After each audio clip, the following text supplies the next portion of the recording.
তুমি চলে যাওয়ার জন্য তোমাকে ধন্যবাদ। তুমি থেকে গেলে হয়তোবা লিমিটেড ভালো থাকতাম। বাংলাদেশের বাউল জগৎকে ধ্বংস করার জন্য কয়েকজন শিল্পী যথেষ্ট, যেমন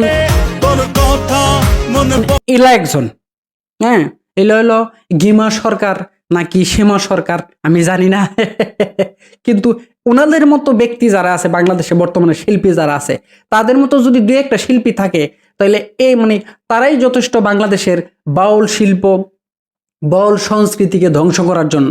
আজকে কিন্তু বাংলাদেশের মানুষ কিন্তু বাউল গান তেমন একটা শোনে না, কারণ যারা এই বাউল গানের ভালো একজন শিল্পী হয়ে ওঠে তার পিছন দিয়ে ওই মনে করে যে বিভিন্ন ধরনের আকাম কুকামের ইতিহাস বাইরে আসে, যেটা সত্যি বলে পরবর্তীতে প্রমাণিত হয়।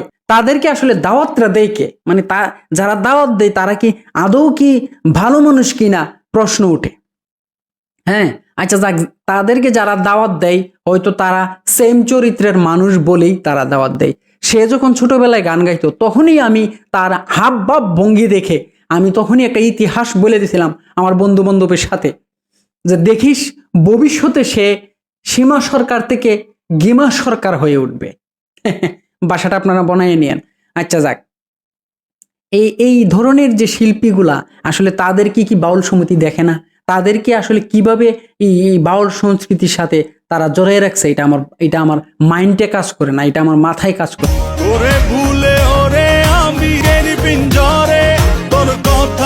আপনারা তো জীবনে কোনোদিন গোসল দেখেন নাই, আমরাও কিন্তু দেখি নাই গোসল। হ্যাঁ, গোসল যে এইভাবে করতে হয় এটা কিন্তু আমরা জানতাম না। এটা কিন্তু আমাদের বাংলাদেশের এই যে সম্মানিত একজন শিল্পীর থেকে কিন্তু আমরা শিখলাম। এটাও কিন্তু একটা শিল্পকর্ম, যে গোসল করে মানুষের দেখানো। এই যে আপনারা যে ছবিগুলো দেখতেছেন বেডের মধ্যে শুইয়া এনে হনে যেটি দেখতেছেন, হ্যাঁ, এগুলোও কিন্তু মানে শিল্পকর্ম। মানুষকে ছবি তুলে তুলে দেখাইলো যে আমি এইভাবে আছি, আমি ওইভাবে আছি। হ্যাঁ, তাদের ঘরে কি বাচ্চা কাচ্চা নাই? তারা কি আসলে তাদের এগুলো দেখে না? হ্যাঁ, আমরা মন্তব্য করলে আমাদের দোষ, আমরা ভালো না।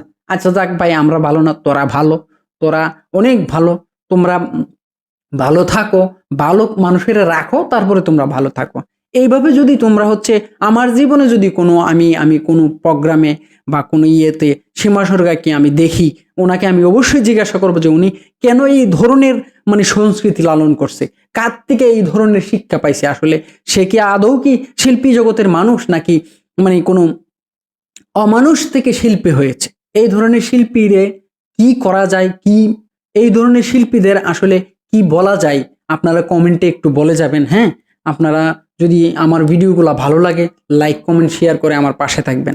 আমি কিন্তু ভালো কিছু তুলে ধরি, এটা আপনারা ভালো করে জানেন। আর এই বিষয়গুলো মানুষকে সচেতন করার জন্যই মূলত আমি এই ভিডিওগুলো তৈরি করি। সবাই ভালো থাকবেন। আসসালামু আলাইকুম।